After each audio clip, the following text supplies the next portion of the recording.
Bien, mis amados hermanos, yo les pido que abran sus Biblias en Ezequiel, el libro del profeta Ezequiel, capítulo 14, versículo 12.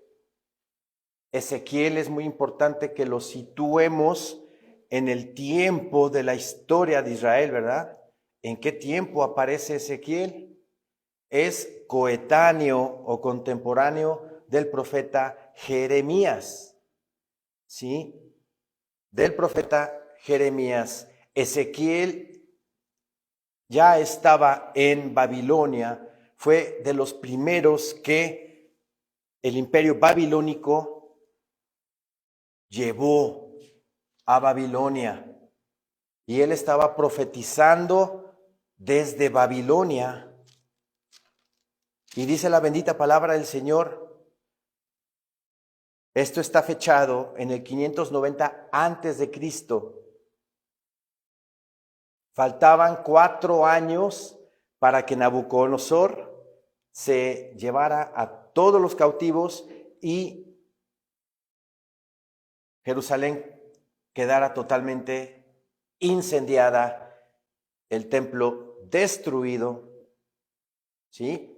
Entonces, dice la bendita palabra de Dios.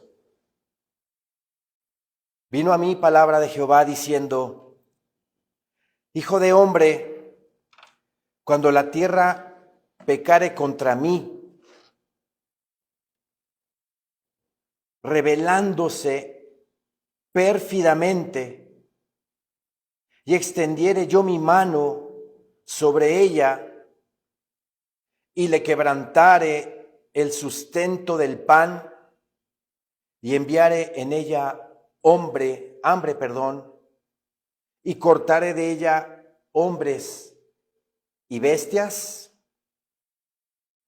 si estuviesen en medio de ella estos 3 varones, Noé, Daniel y Job, ellos, por su justicia, librarían únicamente sus propias vidas, dice Jehová el Señor. Qué interesante versículo, ¿verdad? Qué interesante la palabra que nos está mandando el Señor el día de hoy. Le está diciendo mi Señor Dios a Ezequiel que aunque hubiere hombre que estuviera haciendo las peores atrocidades, ¿verdad? Que si estuviere pecando sobremanera, y entre toda esa gran masa de gente rebelándose en contra de Dios, existieran Noé, Daniel y Job, por ellos, de todos modos, el Señor iba a implementar su juicio. ¿Sí? Aquí podemos hacernos una pregunta. Y podríamos nosotros retroceder a Sodoma y Gomorra, cuando nuestro Señor Dios bendito mandó a sus ángeles para sacar a Lot, porque mi Señor Dios iba a implementar juicio en contra de Sodoma y Gomorra. ¿Se acuerdan ese diálogo, el cual nuestro Señor Dios entabla con Abraham? Abraham intercediendo. En su corazón Abraham intercediendo por Sodoma y Gomorra y diciéndole a mi Señor Dios Santísimo: si hay 50 justos, ¿salvarías a Sodoma y Gomorra? Si hubiera 50 justos, sí lo hago. Si hubiera 45, ¿lo haces? Si hubiera 45 justos, sí lo hago. Se va bajando mi Señor, ¿verdad? Le va preguntando a Abraham: 50, 45, 35, 30, 20. Si hubiera 20 justos, no ¿establecerías tu juicio en contra de Sodoma y Gomorra? Y dice, no, no lo establecería. No había ni uno. Solamente Lot y su familia. ¿Qué quiere decir esto? Podemos decir, bueno, entonces, ¿por qué en Sodoma y Gomorra dice el Señor, sí, si hubiera 50 justos ahí sí los perdono? Pero aquí, en Jerusalén, si entre todas las maldades, entre todos los pecadores, entre toda la gente mala, rebelándose en contra de Dios, si existieran ahí en medio de ellos Noé, Daniel y Job, ¿no perdonarías a toda la ciudad? Y dice el Señor, no. ¿Por qué? Por la sencilla razón de que Jerusalén fue peor que Sodoma y Gomorra. ¿Se dan cuenta? Eran peores en Jerusalén que en Sodoma y Gomorra. El capítulo 16 de Ezequiel habla precisamente de eso, de la infidelidad de Jerusalén. Y en este capítulo 16, el Señor nos habla y nos dice que Jerusalén fue peor que Sodoma y Gomorra. Por eso le dice mi Señor Dios a Ezequiel, hijo de hombre, cuando la tierra pecare contra mí, rebelándose pérfidamente. ¿Qué significa la palabra pérfido? Una situación extrema, total. Y extendiere yo mi mano sobre ella, y le quebrantare el sustento del pan, si yo no les diera de comer, enviaré en ella hambre, y cortaré de ella hombres y bestias, o sea, hubiese muertos, tanto humanos como animales.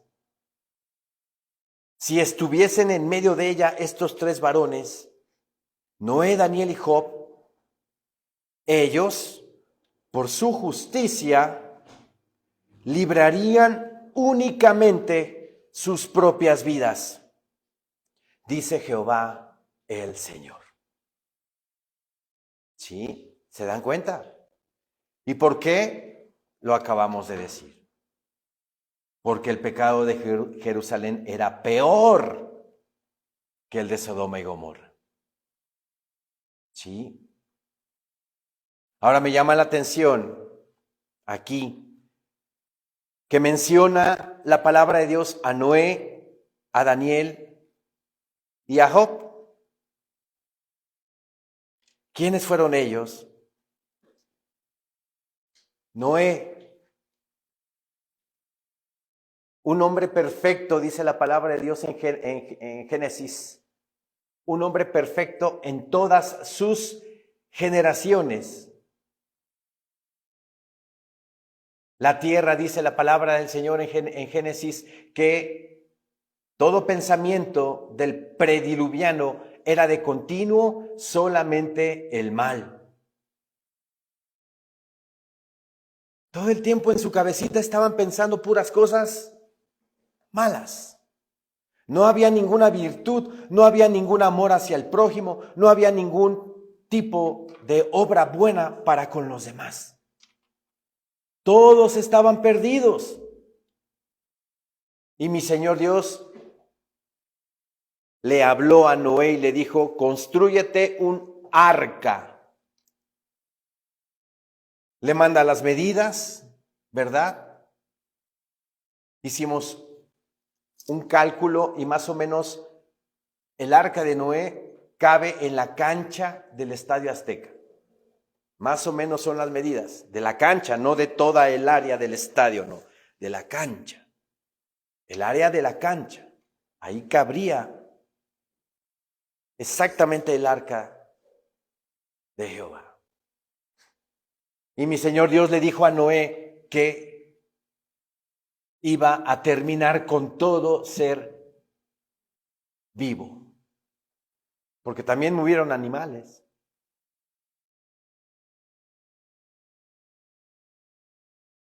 Le creyó Noé a Jehová, le dijo, no, ¿cómo crees, Señor? No, ¿cómo vas a acabar con toda la gente, hombre? Si tú eres un Dios de amor, bueno, nos toleras todo, pasas todas las cosas. Al final nos vas a perdonar a todos. Así le dijo Noé. ¿Qué hizo Noé? Le creyó a Jehová. Y se puso a construir un arca.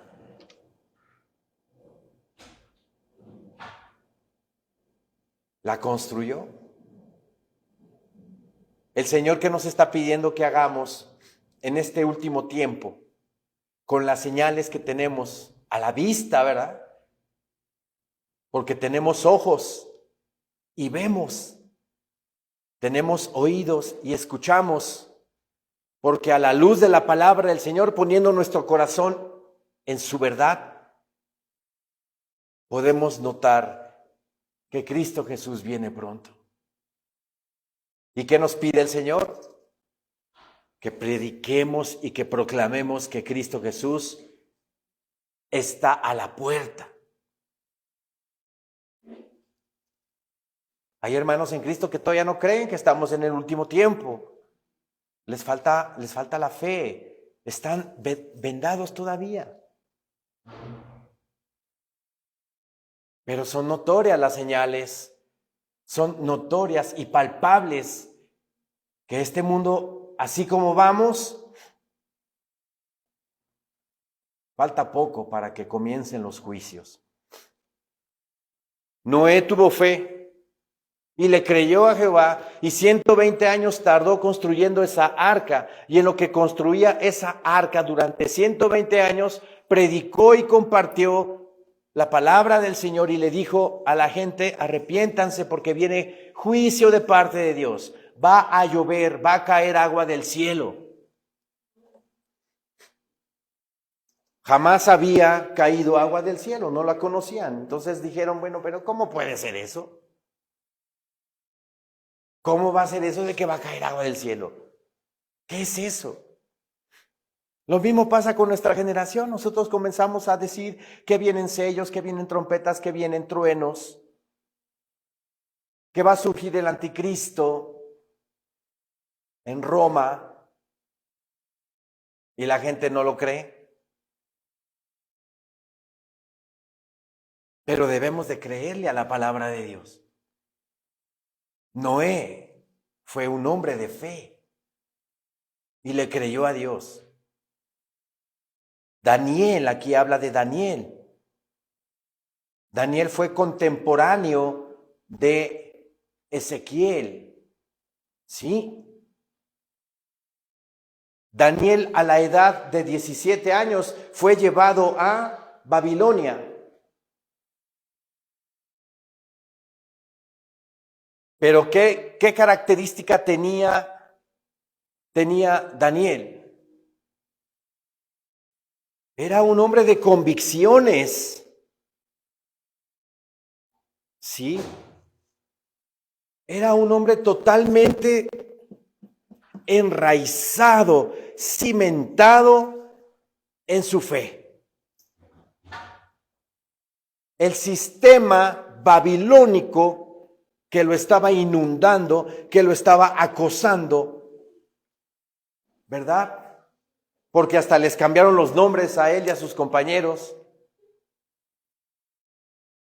A Daniel le pusieron Beltsasar, en honor al dios de Babilonia, Abel.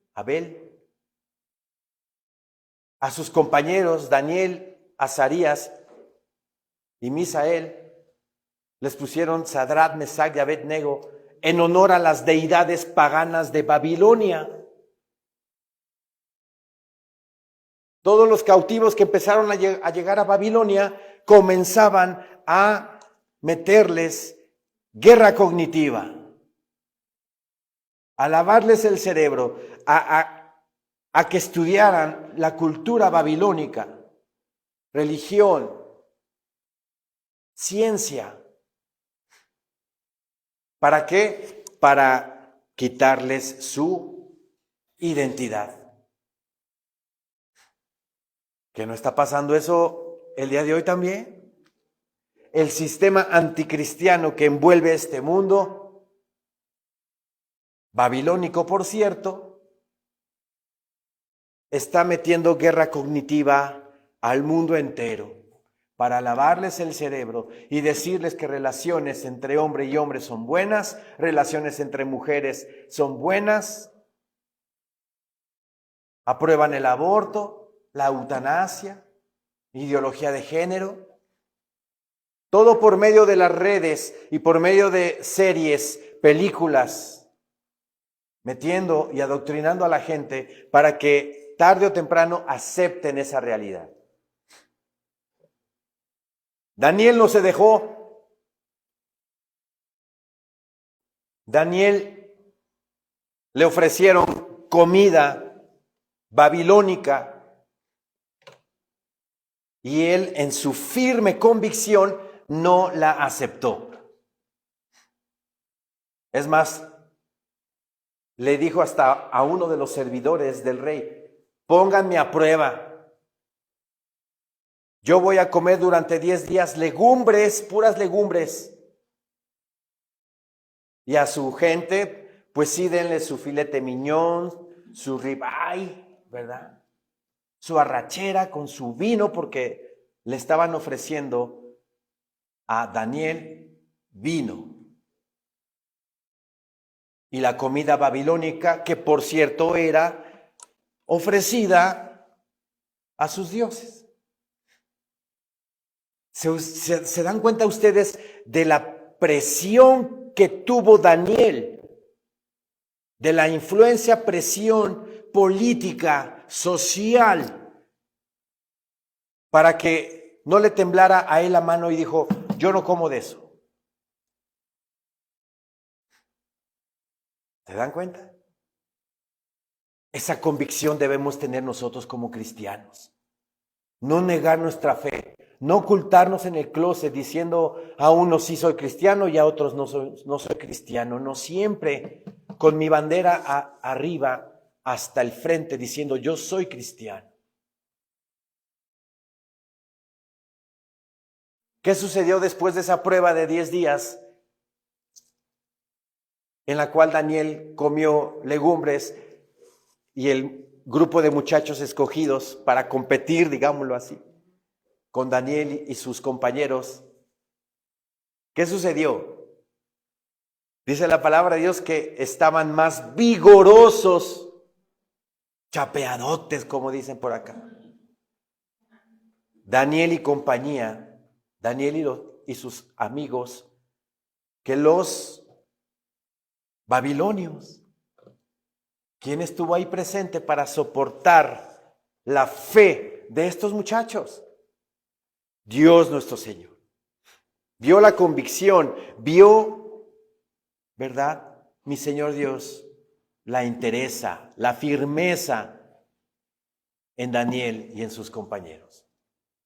A partir de esa edad, Daniel empezó a destacar en el imperio babilónico, a tal grado que Zacarías, que era su contemporáneo, ya en Babilonia también, pues ven y empieza a darse cuenta de que mi Señor Dios está usando a Daniel. ¿Sí? Tengo aquí una nota de ese aspecto. Dice, este capítulo debió haberse fechado en el 590 antes de Cristo.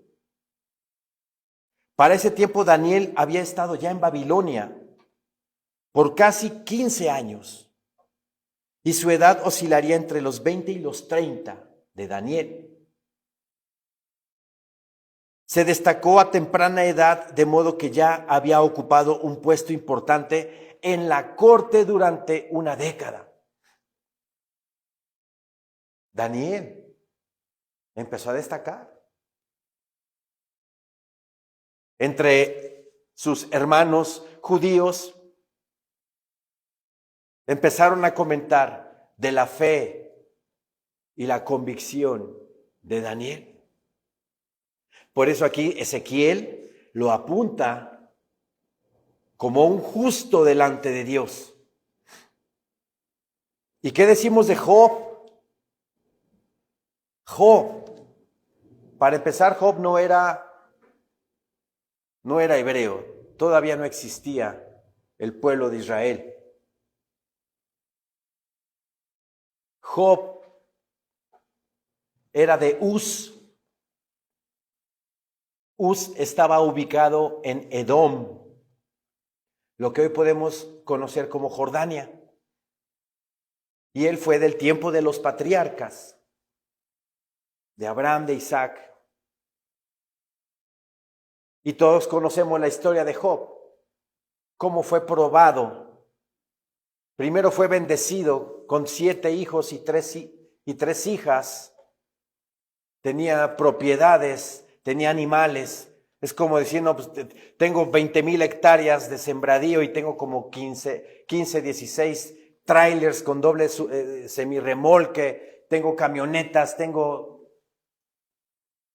¿Por qué digo eso?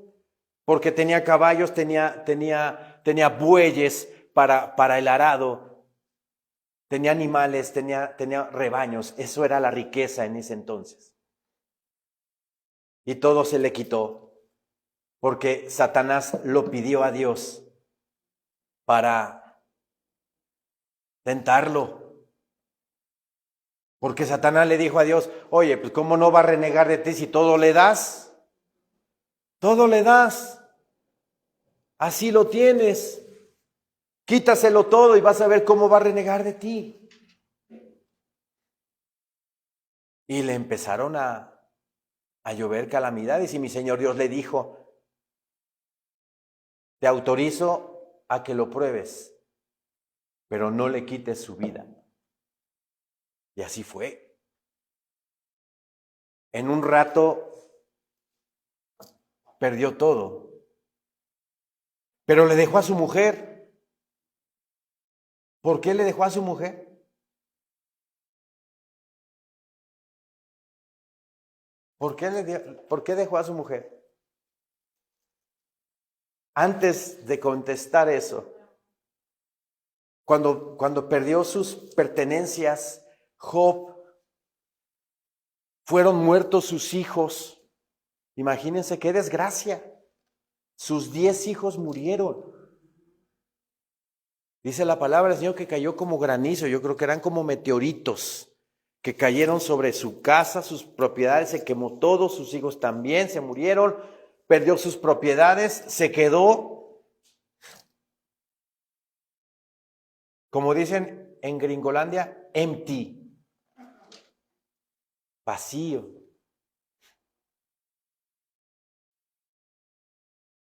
Pero siguió adorando a Dios. Siguió adorando a Dios.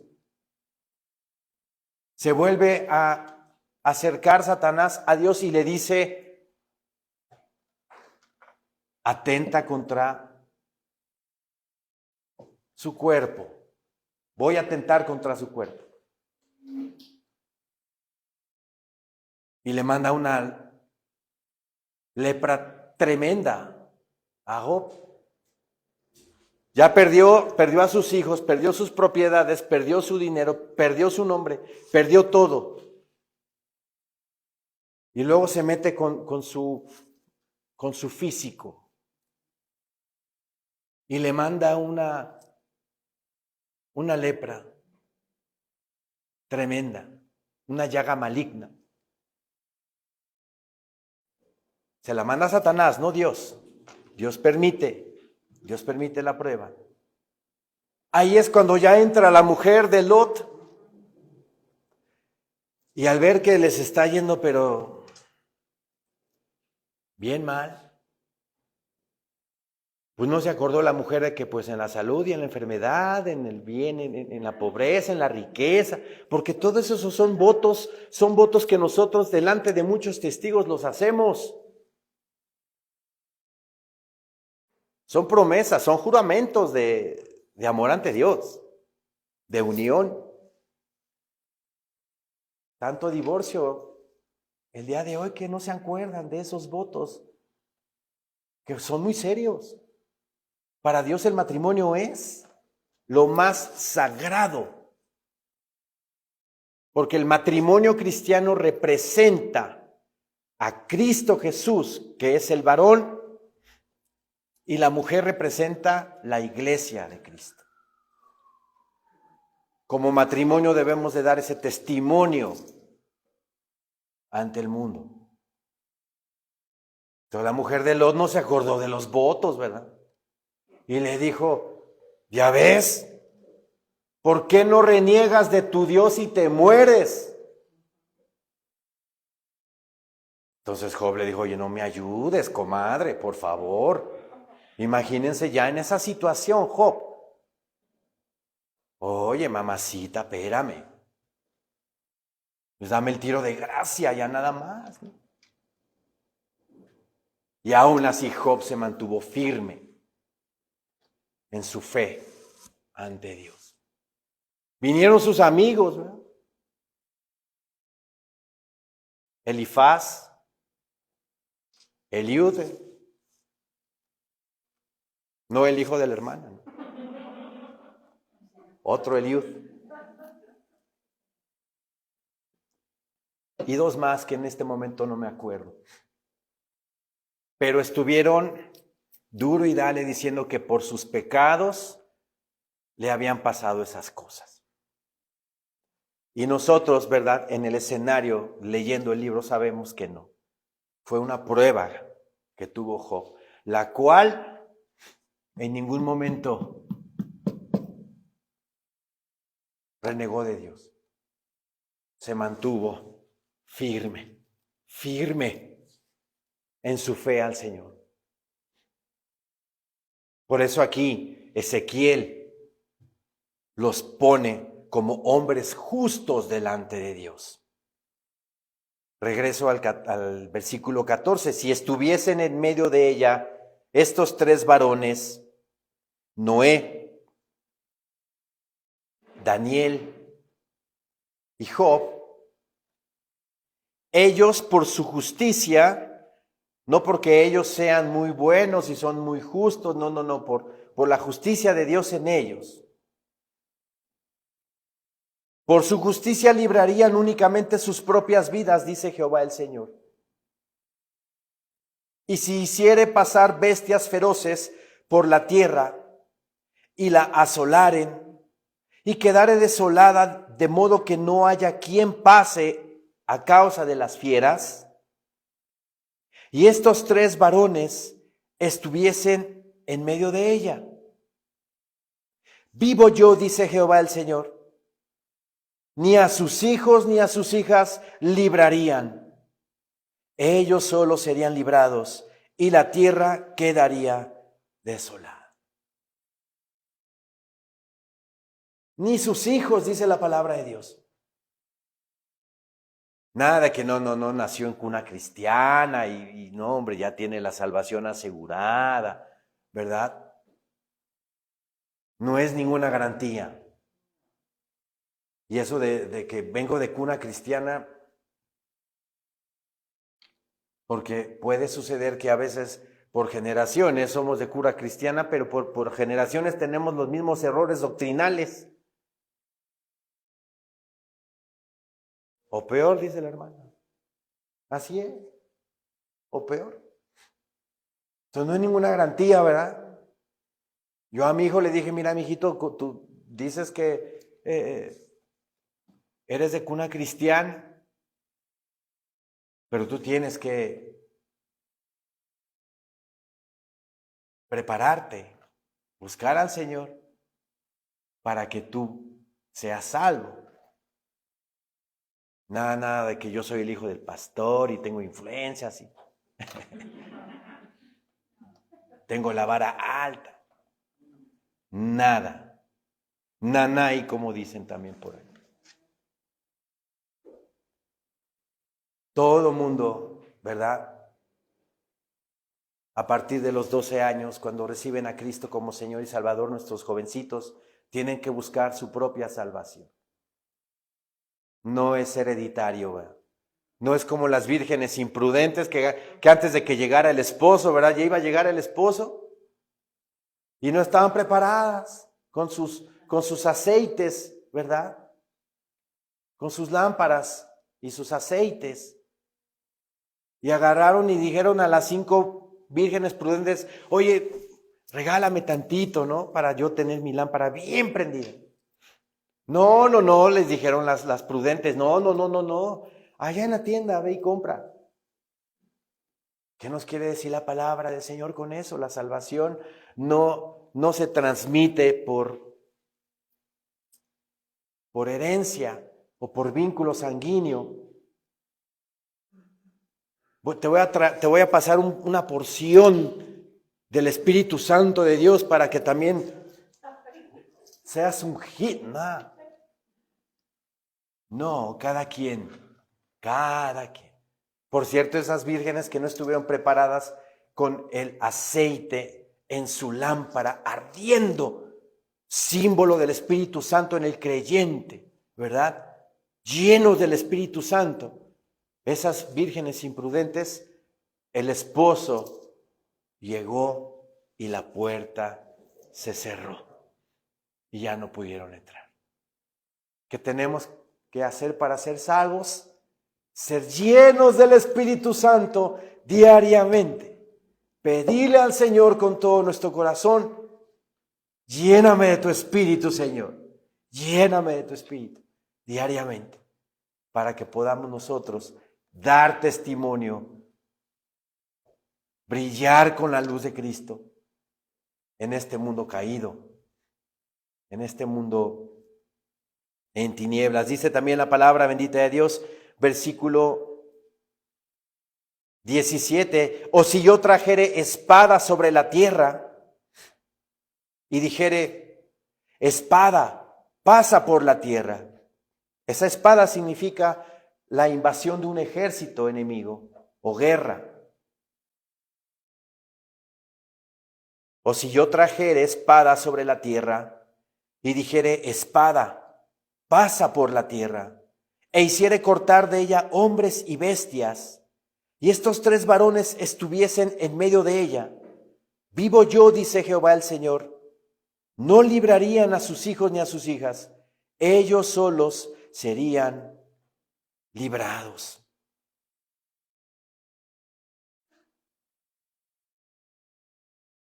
Noé, Daniel y Job, hombres justos delante de Dios. Si vivieran ahí en medio de Jerusalén, en medio de una generación totalmente alejada del Señor rebelde, ¿protegería a mi Señor Dios a estos 3 varones? Hace 8 días vimos una prédica en la cual mi Señor Dios le pidió a Ezequiel que marcara, ¿se acuerdan? Marcara a su remanente que estaba en oposición, que estaba en contra de todas las aberraciones y abominaciones que estaban haciendo en Jerusalén. Marcados con la letra Tau del hebreo antiguo. Y hace 8 días comentamos que esa letra Tau tiene una forma de cruz, apuntando obviamente el Antiguo Testamento hacia el único que te quita el pecado de tu vida, Cristo Jesús nuestro Señor. Aquí ahora le dice mi Señor Dios a Ezequiel, aunque estuvieran estos 3 varones, Noé, Daniel y Job, no perdonaría a todo el pueblo o al país entero. Cada quien tiene que buscar su salvación. Versículo 19 dice, o si enviare pestilencia sobre esa tierra y derramare mi ira sobre ella en sangre, para cortar de ella hombres y bestias, y estuviesen en medio de ella Noé, Daniel y Job, Vivo yo, dice Jehová el Señor, no librarían a hijo ni a hija. Ellos, por su justicia, librarían solamente sus propias vidas. Por lo cual, así ha dicho Jehová el Señor, cuánto más cuando yo enviare contra Jerusalén mis 4 juicios terribles, espada, hambre, fieras y pestilencia, para cortar de ella hombres y bestias. ¿Sí?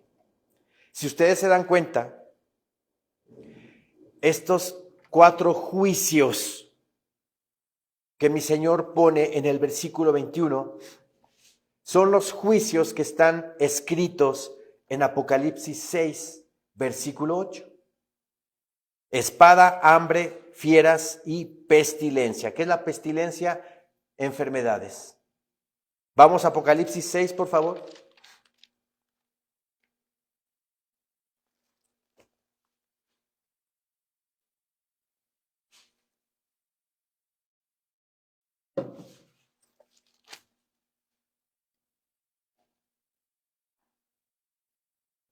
Apocalipsis 6, versículo 8.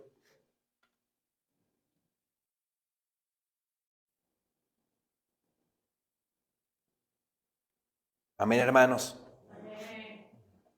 Miré, y aquí un caballo amarillo, y el que lo montaba tenía por nombre Muerte, y el Hades le seguía. Y le fue dada potestad sobre la 4ª parte de la tierra, para matar con, ¿qué dice? Espada, con hambre, con mortandad y con las fieras de la tierra. A lo largo de este tiempo, estudiando la palabra del Señor, el Señor ha revelado que las fieras de la tierra, va a haber destrucción con las fieras de la tierra. Se refiere a que los animales en aquel entonces, cuando venga la tribulación, su fiereza va a aumentar. ¿Sí? Va a aumentar. Y aquí menciona la espada, que es la guerra. Hambre, la consecuencia de la guerra, ¿cuál es? El hambre, porque todo sube. Lo estamos experimentando. Hay una guerra en Europa ahorita. Y desde que se dio la guerra, los precios en el mundo empezaron a subir. La consecuencia de una guerra, el hambre. La consecuencia de una guerra también, la mortandad, la enfermedad. La gente no tiene para comer, se enferma. Y con las fieras de la tierra, dice aquí la palabra en el versículo 8. Entonces, el mismo juicio que mi Señor Dios empleó en Jerusalén en el año 586, cuando Nabucodonosor invadió por 3ª vez Jerusalén y acabó con todo, se llevó cautivos a los judíos a Babilonia y destruyó la ciudad y el templo, es el mismo juicio que viene más adelante a la tierra. Es el mismo. Regresemos a Ezequiel, por favor.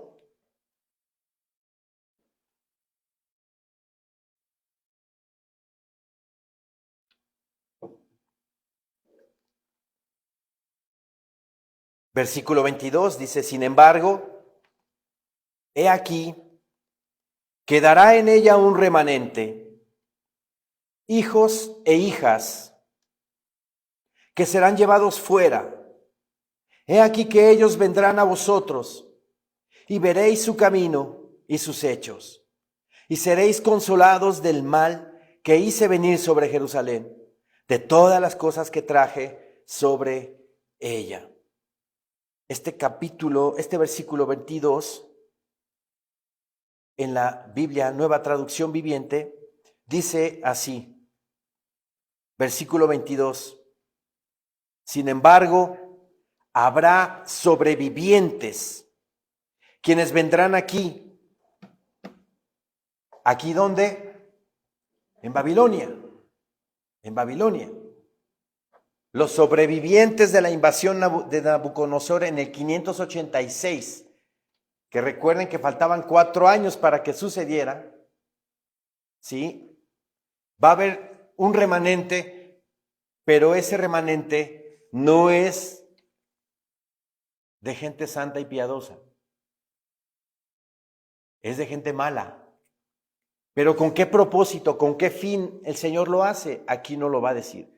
Dice, sin embargo, habrá sobrevivientes quienes vendrán aquí, desterrados como ustedes en Babilonia.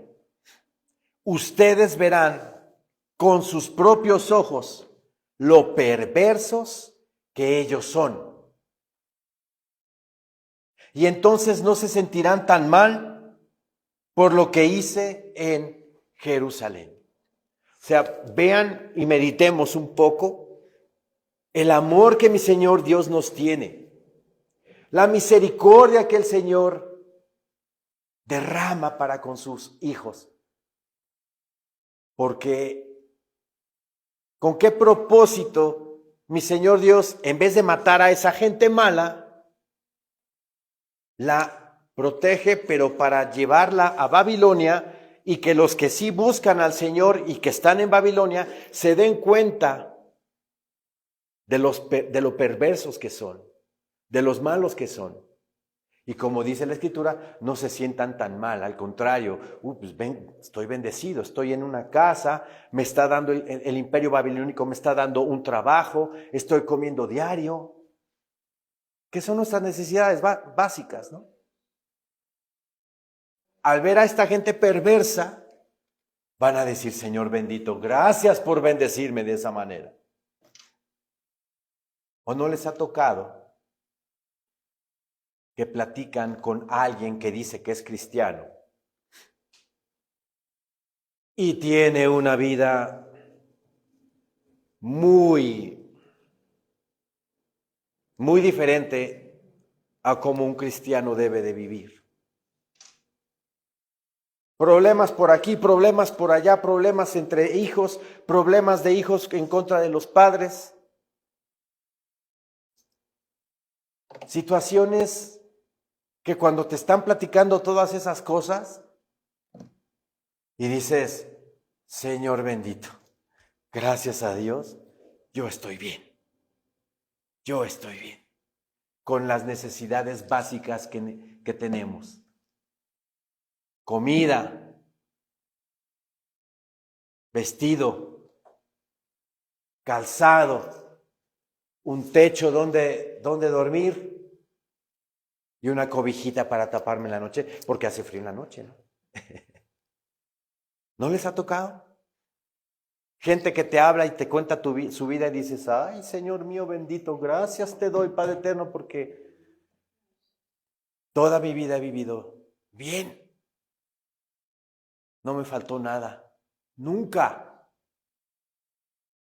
No viví de problema tras problema. ¿Sí? Por eso mi Señor Dios escogió ese remanente perverso para que cuando llegaran esos malandrines, como decimos, a Jerusalén, a Babilonia, perdón, los que buscan a Dios y los que están bendecidos en Babilonia por Dios, vieran el ejemplo de esos y dijeran y voltearan al cielo, Señor mío, ¿estamos bien? Somos cautivos, pero nos tratan bien. De tal forma que cuando se cumplieron los 70 años de cautiverio y empezaron a regresar judíos a su tierra, ya habían judíos que no se querían regresar. Judíos que se quedaron ahí porque Dios los bendijo. Dios los ayudó y dijeron, no, yo ya no me regreso. Yo ya aquí estoy bien. Vean cómo el Señor es misericordioso. Cómo el Señor en todo tipo de circunstancias, Él nos ayuda. pero obviamente siempre buscándolo, siempre estando en contacto con Él, siempre haciendo lo que le agrada. Pero si no hacemos lo que le agrada, ¿cómo vamos a estar bien? ¿Y cómo vamos a estar en esa línea directa con el Señor? ¿Sí? Versículo 22 nuevamente. Sin embargo, he aquí quedará en ella un remanente, hijos e hijas, que serán llevados fuera.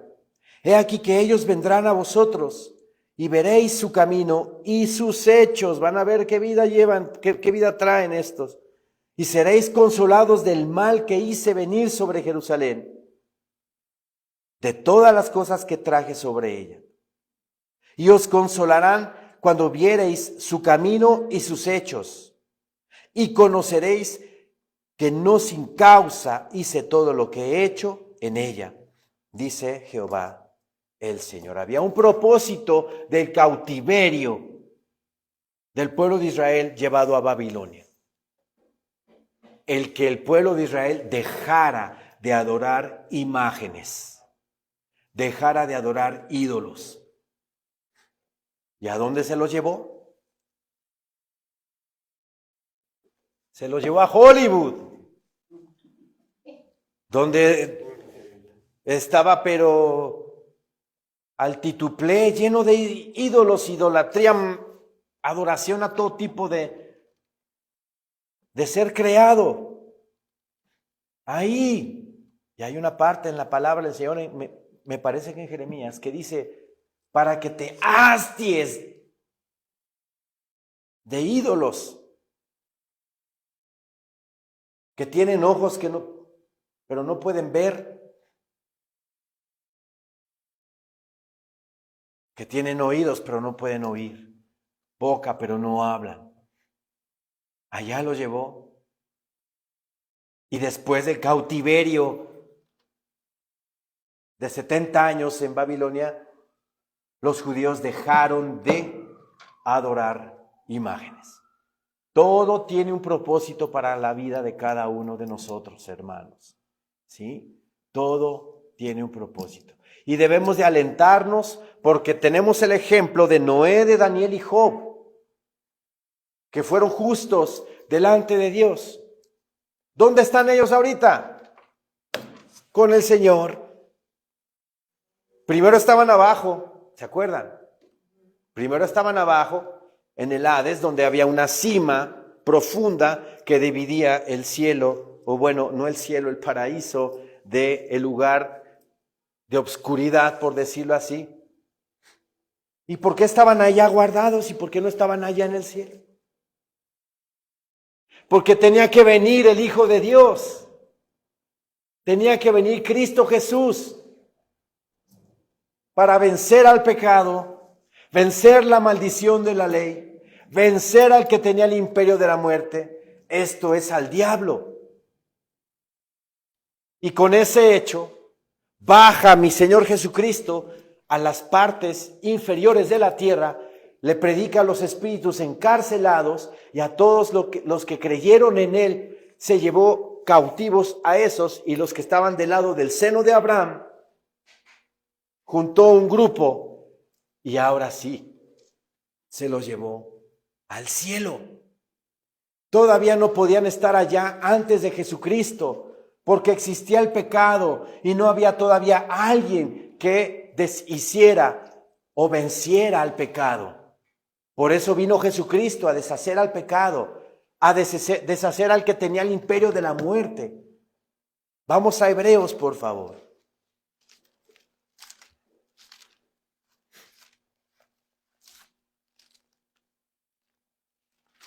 Hebreos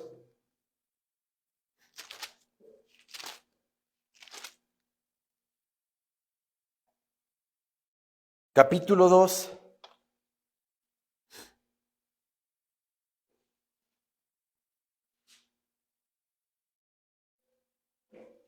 Versículo 14. Amén, hermanos. Amén.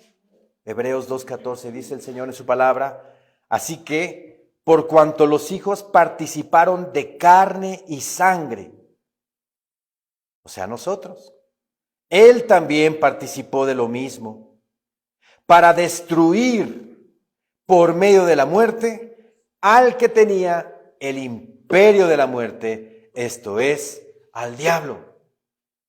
El imperio de Satanás ya está destruido y la gente allá afuera no lo sabe. Al contrario, participa el mundo del imperio de la muerte, pero ya fue vencido, ya no tiene trono. Cuando llegas a Cristo como tu único Señor y Salvador de tu vida y entregas tu vida al Señor, obviamente ese imperio de la muerte ya no tiene efecto en tu vida, porque Jesucristo lo destruyó. El efecto del pecado en mi vida ya no lo tiene. Por eso tengo poder en mí. Hay poder en cada uno de nosotros y a veces no lo aprovechamos. A veces no echamos mano de él. ¿Cuál es ese poder? El Espíritu Santo de Dios en nuestras vidas, que nos ayuda a dejar el pecado. No ayudó a la hermana Yamili Valenzuela, que ayer estuvo aquí en la iglesia, a dejar las drogas, a dejar el alcohol. Había testimonio ayer pasó unas fotos con su cigarrote, ¿verdad? Y con un vaso de este lado. ¿Quién la ayudó? Cristo Jesús. Cristo Jesús nos ayuda. Ya fue totalmente destruido el imperio de la muerte por Cristo Jesús. Él se llevó mi borrachera, Él se llevó mi adicción al cigarro, Él se llevó mi adicción a la mentira. Y así cada uno de nosotros. No le demos poder a algo que ya no existe. Las contiendas, el estar siempre peleando con la gente, eso es una obra de la carne. Rompamos con eso. Cristo ya lo rompió. Las contiendas, las envidias, todas esas cosas ya no caben en nuestra vida como cristiano. ¿Cuál es el fundamento? ¿Cuál es el fundamento del Evangelio de Cristo? La paz, el amor. Y hacemos lo contrario. Cristo Jesús ya venció la muerte y libró, dice en el versículo 15, y librar a todos los que por el temor de la muerte estaban durante toda la vida sujetos a servidumbre, o sea, a esclavitud del pecado. Porque ciertamente no socorrió a los ángeles, sino que socorrió a la descendencia de Abraham. Y esa descendencia de Abraham, ¿quiénes somos? Somos nosotros. Porque también nosotros somos hijos espirituales de Abraham y también somos hermanos espirituales del pueblo de Israel, por la cruz de Cristo. Efesios capítulo 2. Sí, así de que mi Señor Jesucristo se llevó a esos cautivos, ¿verdad? A los espíritus encarcelados que estaban del lado malo, digámoslo así. Les predicó la palabra, que Él es la verdad. Y los que aceptaron al Señor, tomó a esos y tomó a los que estaban del lado del seno de Abraham y se los llevó al cielo.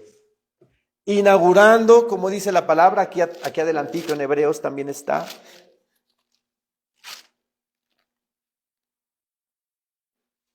Hermanos, en el versículo 10, versículo 19,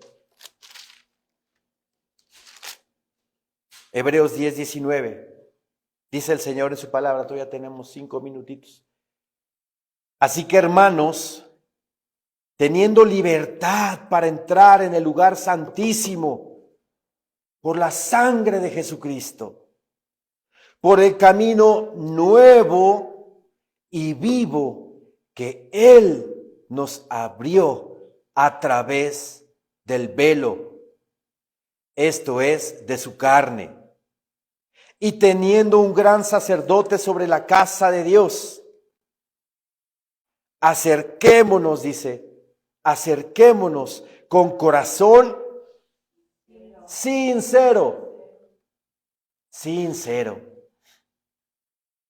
transparentes, con ganas y deseos de ser como Él fue aquí en la tierra. Acerquémonos con corazón sincero en plena certidumbre de fe, purificados los corazones de mala conciencia y lavados los cuerpos con agua pura.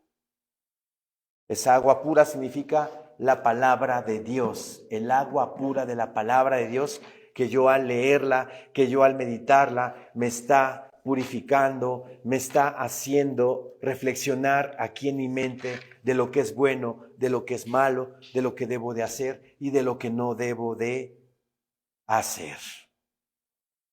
Mantengamos firme, dice, sin fluctuar, sin dudar, la profesión de nuestra esperanza, porque fiel es el que prometió.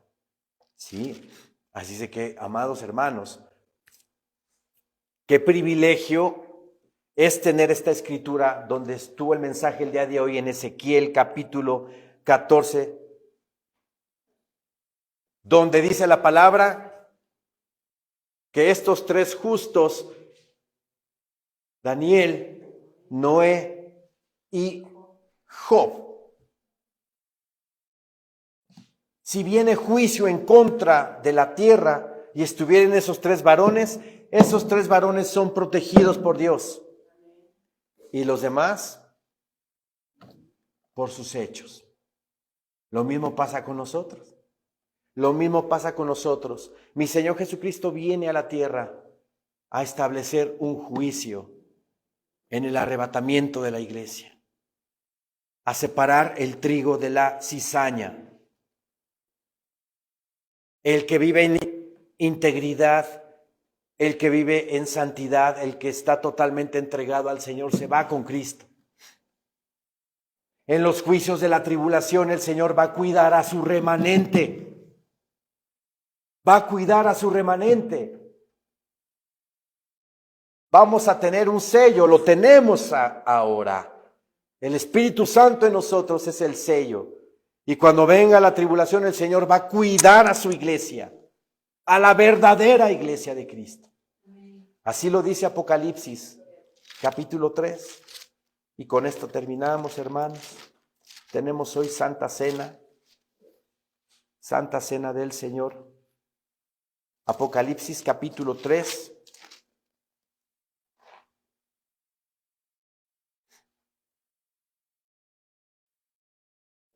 Versículo 10 dice, por cuanto has guardado la palabra de mi paciencia.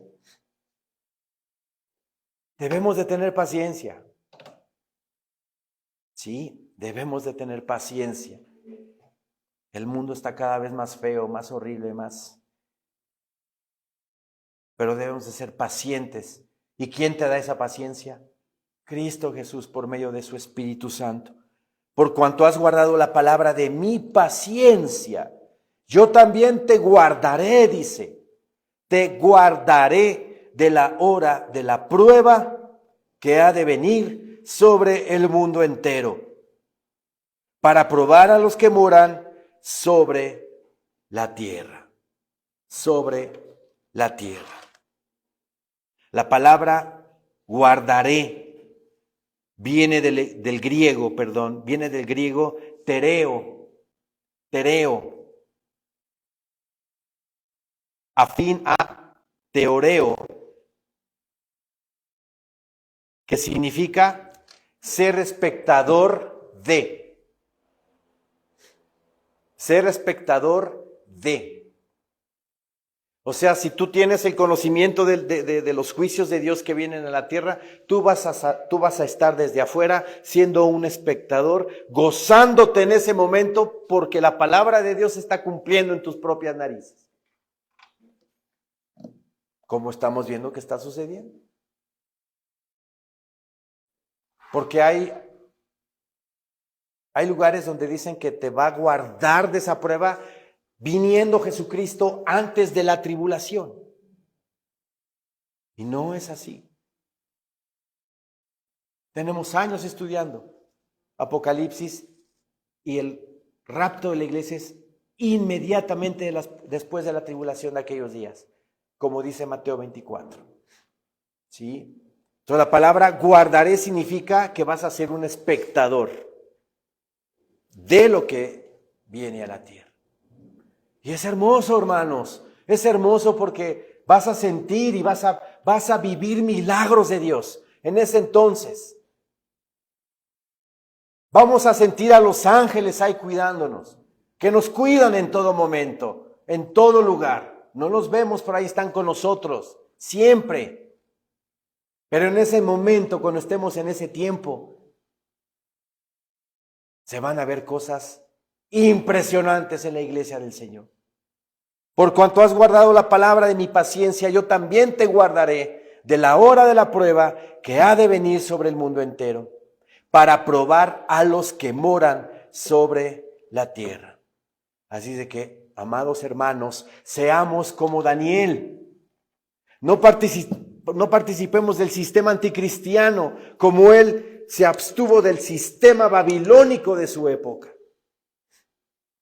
Seamos como Job, pacientes en la calamidad, en el sufrimiento, en las situaciones adversas, siempre poniendo a Dios por delante, orando y pidiendo que nos ayude.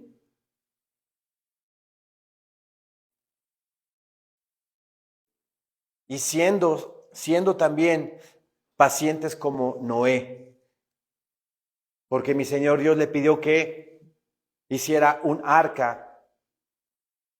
Y se tardó 120 años. Y en certidumbre de fe, Noé le creyó a Dios que iba a venir un diluvio universal. Nadie le creyó. Se salvó él y su familia. Está escrito aquí en Génesis. Y en este mismo libro donde está escrito en Génesis que pasó eso, pues si nos vamos algunas páginas más para adelante, pues también está el libro de Apocalipsis. Y en el libro de Apocalipsis dice la palabra que viene juicio a la tierra. Entonces, si le creemos a Dios que vino un diluvio universal, ¿por qué no le creemos a Dios que también va a venir un juicio final? Creámosle al Señor, para que el Señor nos guarde de la hora de la prueba que vendrá al mundo entero. Amén, hermanos. Amén. Levantémonos, por favor.